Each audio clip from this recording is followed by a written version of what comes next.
નમસ્કાર વિદ્યાર્થીઓ, હું વિષય શિક્ષક સૌમિલ ભાવસાર દરેક વિદ્યાર્થીઓનું હૃદયપૂર્વક સ્વાગત કરી રહ્યો છું. આપણે શીખી રહ્યા છીએ ધોરણ 12નું વિષય આંકડાશાસ્ત્ર, પાઠ્યપુસ્તકનો ભાગ 1, પ્રકરણ 1 અને પ્રકરણનું નામ છે સૂચકાંક. આપણે એક પછી એક રીતોમાં દાખલા શીખી રહ્યા છીએ. જે રીતો બનાવેલી છે એમાંથી અત્યારે આ 8મી રીત ચાલી રહી છે અને 8મી રીતમાં પણ પેટા રીતો બનાવેલી છે A, B, C, D અને E. એમાંથી હવે આ E રીત આવી છે. 8મી રીતનું નામ શું છે વિદ્યાર્થી મિત્રો? કૌટુંબિક અંદાજપત્ર બજેટની રીત, જીવન નિર્વાહ ખર્ચના સૂચકાંકની રીત. એમાં હવે આવી છે E પ્રકારની રીત. આ બધા નામ મેં જાતે આપેલા છે. તો E રીતને મેં નામ આપ્યું છે કે 2 રીતના ભેગા મોટા દાખલા. દાખલો જોશો એટલે આઈડિયા આવી જશે. પણ આવો એક જ દાખલો છે અને એક દાખલો આપણે શીખવાનો છે. તો અહીંયા આગળ દાખલા નંબર 1 લખેલો છે. આવા બીજા દાખલા પેમ્પલેટમાં હશે તેમાંથી તમારે ગણવાના પ્રેક્ટિસ માટે. ના આવડે તો મને મેસેજ કરીને પૂછવાનું. પેમ્પલેટ ક્યાં છે? તો કોમેન્ટ બોક્સમાં એક લિંક પડી છે. લિંક ક્લિક કરશો એટલે પેમ્પલેટ ખુલી જશે. તો વિદ્યાર્થી મિત્રો, અહીંયા સમજીએ કે આપણે મેં રીતનું નામ કેમ આવું આપ્યું? 2 રીતના ભેગા મોટા દાખલા. તો મારે અહીંયા 2 દાખલા ગણવાના થશે. એક જ દાખલામાં મારે અહીંયા કેટલા દાખલા ગણવાના થશે? 2 દાખલા. આ 2 દાખલાનો હું 2 ભાગ પાડી દઉં. એક દાખલો છે જેને હું આવું કહીશ કે ખાનાવાળો દાખલો. આ છે ને ખાના, એક ખાનાવાળો દાખલો. અને બીજો દાખલો છે એને હું નામ આપીશ ફકરાવાળો દાખલો. છે આપણે ઓળખવું છે ને, સહેલું પડે એવું કરવાનું. તો એકને નામ આપ્યું મેં ખાનાવાળો દાખલો અને બીજાને નામ આપ્યું મેં ફકરાવાળો દાખલો. એટલે ટોટલ કેટલા દાખલા ગણવાના? 2 દાખલા. આટલી વસ્તુ ક્લિયર થઈ? ચોપડીનું કયું છે? ઉદાહરણ નંબર 22 છે આ વિદ્યાર્થીઓ. ચોપડીનું ઉદાહરણ નંબર 22 છે. જો મેં શું લખ્યું છે? અહીં 2 દાખલા ગણવા પડે. બરાબર? જે ખાનાની રકમ છે, આ ખાનાની જે રકમ છે એ કોની છે? બળતણ ખર્ચની વિગતો છે. તો એને આપણે શું બોલીશું? બળતણ ખર્ચનો સૂચકાંક. ખબર પડી? અને જે આ ફકરાની વિગતો છે એમાં આપણે કયો સૂચકાંક શોધવાનો છે? જીવન નિર્વાહ ખર્ચનો સૂચકાંક. બરાબર? તો આપણે બંનેને નામ આપી દીધા કે ભાઈ ખાનાવાળો દાખલો છે કોનો? બળતણનો. અને ફકરાવાળો દાખલો છે કોનો? જીવન નિર્વાહ ખર્ચનો. ફકરાની રકમ પરથી જીવન નિર્વાહ ખર્ચનો સૂચકાંક મળશે. ચલો, અહીંયા જો મેં નોંધ લખેલી છે કે ખાનાવાળો દાખલો, આ જે દાખલો છે ને વિદ્યાર્થી મિત્રો, આ દાખલો એ 2 રીતે ગણી શકાય. કુલ ખર્ચની રીતે બી ગણી શકાય અને કૌટુંબિક અંદાજપત્ર રીતે બી ગણી શકાય. કુલ ખર્ચની રીતે એટલે યાદ આવે કે જો રકમમાં કુલ ખર્ચની રીત યાદ કરો વિદ્યાર્થી મિત્રો, રીત નંબર 7, એમાં 2 પ્રકારના દાખલા A અને B યાદ આવે. જ્યારે Q0નું ખાનું આપ્યું હોય ત્યારે લાસ્ટ પેર અને Q1નું ખાનું આપ્યું હોય ત્યારે પાસે. છે ને? આ બધું યાદ રાખવું પડશે તો જ આવડશે. એટલી બધી રીતો, એટલા બધા વેરાયટી ઓફ સમ્સ અને બધામાંથી પૂછાશે કેટલા દાખલા? તો વિભાગ Cમાં 1 દાખલો, વિભાગ Dમાં 1 દાખલો અને વિભાગ Fમાં 1 દાખલો. ટોટલ ખાલી 3 દાખલા પૂછાશે. એ 3 દાખલા માટે અહીંયા આપણે ઓછામાં ઓછા 30 થી 40 દાખલા શીખવાના છે. તો ચલો, શું કીધું મેં અહીંયા આગળ? કે ખાનાવાળો દાખલો 2 રીતે ગણી શકાય. આપણે આઈડિયા શું કરીશું? આપણે સહેલું બનાવવા માટે આપણે બંને દાખલા, જો અહીંયા લખ્યું છે, આપણે સરળતા માટે ખાનાવાળો અને ફકરાવાળો દાખલો બંને કૌટુંબિક અંદાજપત્રની રીતે ગણીશું. ક્લિયર થશે? આ દાખલો તો કૌટુંબિક અંદાજપત્રની રીતે જ થાય, પણ આ દાખલો 2 રીતે થાય. એમાંથી આપણે તો શું કરીશું? સહેલું બનાવવા માટે બંને દાખલા એક જ રીતે ગણીશું. ચલો, ક્લિયર થશે? કૌટુંબિક અંદાજપત્ર માટે સૂત્ર કયું આવે? યાદ કરો તો σIW ભાગ્યા σW છે ને? તો ચલો શરૂ કરીએ દાખલો. તો જો મેં એડિંગ આપી દીધું પહેલાં, બળતણ ખર્ચ સમૂહનો સૂચકાંક કૌટુંબિક અંદાજપત્રની રીતે. ચલો, સૌથી પહેલાં મારે સંજ્ઞા આપવી પડે. તો ચલો, અહીંયા 2012 અને 2014. તો 2012 એટલે નાનું વર્ષ, નાનું વર્ષ એટલે આધાર વર્ષ, આધાર વર્ષ એટલે 0. 2014 એટલે મોટું વર્ષ એટલે ચાલુ વર્ષ એટલે 1. જથ્થો એટલે ક્વોન્ટિટી, ક્વોન્ટિટી એટલે Q. ભાવ એટલે પ્રાઇસ, પ્રાઇસ એટલે P. ભાવ એટલે પ્રાઇસ એટલે P. અહીંયા આગળ Q અને 0 ભેગા થયા એટલે આ ખાનું બન્યું Q0નું. અહીંયા આગળ P અને 0 ભેગા થયા એટલે આ ખાનું બન્યું P0નું. અહીંયા P અને 1 ભેગા થયા એટલે આ ખાનું બન્યું P1નું. આ ખોટું પડે તો બધું ખોટું. એટલે ખાનામાં ખાસ સંકેતો ધ્યાનમાં રાખવાના. અહીંયા આગળ પ્લસ પાછી તમને જો આગળ વિગત આપી છે, કિલોગ્રામ, લીટર, કિલોગ્રામ, પેટી, પણ એ બધું માયને રાખતું નથી. કારણ કે તમારી જોડે અહીંયા આગળ એકમનું ખાનું છે નથી. એકમનું ખાનું હોય અને વિગતો જુદી જુદી હોય તો જ એની અસર થાય. તો ચલો, સૌથી પહેલું ખાનું Q0નું, પછીનું ખાનું P0નું અને પછીનું ખાનું P1નું. તો જો મેં એ ખાના પ્રમાણે ગોઠવી દીધા. 5 20 5 10 એ શું થશે Q0, 25 40 22 0.90 એ શું થશે P0 અને 30 45 25 1 શું થશે P1।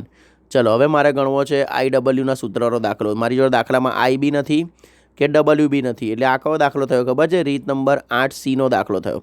ચલો પહેલાં I, તો I માટે મેં સૂત્ર લખ્યું P1 ભાગ્યા P0 ગુણ્યા 100, તો આ P1 છે, આ P0 છે, જો મૂક્યું 25 ભાગ્યા 30 ગુણ્યા 100, 45 ભાગ્યા 40 ગુણ્યા 100, 25 ભાગ્યા 22 ગુણ્યા 100, 1 ભાગ્યા 0.90 ગુણ્યા 100, મૂક્યા બધા।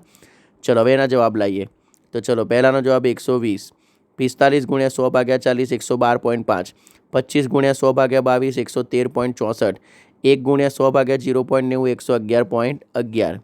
હવે જઈએ છે W, તો Wનું ખાનું છે નથી, તો W એટલે શું થાય? P0 Q0, જો લખ્યું W એટલે P0 Q0, તો આ P0નું ખાનું, આ Q0નું ખાનું, બંનેનો ગુણાકાર 25 5 125, 20 ગુણ્યા 40 800, 5 ગુણ્યા 22 110 અને 10 ગુણ્યા 0.99। ચલો હવે થઈ ગયો દાખલો IW, તો કોનો ગુણાકાર? આઈનો અને Wનો। 120 ગુણ્યા 125 બરાબર 15,000, 112.5 890,000, 113.64 ગુણ્યા 110 12,500, 111.11 ગુણ્યા 9 બરાબર 1,000। આ છે ને આખું કેલ્ક્યુલેટરમાં ગુણાકાર રાખજો તો આવી જશે। ચલો હવે બંનેના ટોટલ, તો સિગ્મા IW કેટલા આવ્યા? 1044, સોરી સિગ્મા W કેટલા આવ્યા? 1044, સિગ્મા IW કેટલા? 1,18,500। બંનેની કિંમત સૂત્રમાં મૂકી દઈએ, સિગ્મા IW ભાગ્યા સિગ્મા W। જો મેં અહીંયા ખાસ લખ્યું છે બળતણ ખર્ચનો સૂચકાંક, આ બધી સ્ટોરી જે ચાલી રહી છે કોની ચાલી રહી છે? બળતણની ચાલી રહી છે, બરાબર। તો જવાબ આવશે 113.51। ચલો આટલે સુધી ક્લિયર થયું। હવે વારો આવ્યો ફકરાનો, તો જોઈ લો ફરીથી એકવાર ફકરાની રકમ। તો ફકરાની રકમમાં આપણને શું કહે છે કે જો સૌથી પહેલાં આ માહિતી બળ સમૂહ સૂચકાંક શોધો। હવે જો અહીંયા આગળ વસ્તુઓ, તો સૌથી પહેલાં છે ખોરાક, કાપડ, ઘર ભાડું, પરચુરણ, બરાબર। ના ખર્ચમાં 2012ના વર્ષ કરતાં 2014ના વર્ષમાં અનુક્રમે 3, 2.5, 4.5 અને 3.25 ગણા થયા। આવ્યો પાછો નિયમ, આગળ દાખલો આવ્યો પાછો 8Dનો, એટલે બધું ભેગું થયું અહીંયા ગાડે, બરાબર। 8C બી આવ્યું, 8D બી આવ્યું, 7B આવ્યું, બધી રીતો ભેગી થઈ। તો શું કર્યું અહીંયા આગળ? ગણા હોય તો શું કરવાનું? 100 ગુણ્યા ટકાવારી, બરાબર ને। ચલો શરૂ કરીએ। તો હવે જો અંદર કિંમત મૂકી દીધી, તો સૌથી પહેલાં ખાનું, ખોરાક, કાપડ, ઘર ભાડું ને પરચુરણ। અહીંયા મોસ્ટ એમ્પી પોઈન્ટ આ છે વિદ્યાર્થી મિત્રો, બળતણ। આ બળતણ ક્યાંથી આવ્યું? તો બળતણ તમે આખો દાખલો જ ગણ્યો છે આગળ, આ જે ગણ્યો દાખલો એ કોનો ગણ્યો? બળતણનો ગણ્યો। એટલે આ દાખલાનો જે જવાબ આવે, પહેલા દાખલાનો, ફકરાવાળા દાખલાનો નહીં, ખાનાવાળા દાખલાનો જે જવાબ આવે એનો ઉપયોગ આપણે ફકરાવાળો દાખલો જ્યારે ગણીશું ને એમાં આપણે કરવો પડશે બળતણ। તો જો ગણા કીધા છે તો 100 ગુણ્યા 3 300, 100 ગુણ્યા 2.5 250, 100 ગુણ્યા 4.5 450, 100 ગુણ્યા 3.25 325। હવે આ બળતણનો દાખલાનો જવાબ ક્યાંથી લાવવાનો? આગળથી લાવવાનો, જે તમે લાવ્યા હતા 113.51। તો જો અહીંયા આગળ દાખલામાં મૂક્યું 113.51। વિદ્યાર્થી મિત્રો આ યાદ રહેશે, આ IMP પોઈન્ટ છે કે જ્યારે તમે ફકરાવાળો દાખલો ગણતા હોય, બીજો દાખલો ગણતા હોય, ત્યારે પહેલા દાખલાનો જે જવાબ આવ્યો હોય એ તમારે બીજા દાખલામાં મૂકવો પડે, ખબર પડશે। ચલો હવે આવશે W, તો W પાછા કેવા છે? ટકામાં છે, તો ટકા હંમેશા કેટલા હોય? 100। તો જો અહીંયા આઈડિયા શું કર્યો કે 42 15 10 12 આપ્યા હતા, કુલ ટકા કેટલા હોય? 100। જો મેં લખ્યું છે કુલ 100 થાય માટે સિગ્મા W 100 લીધા છે।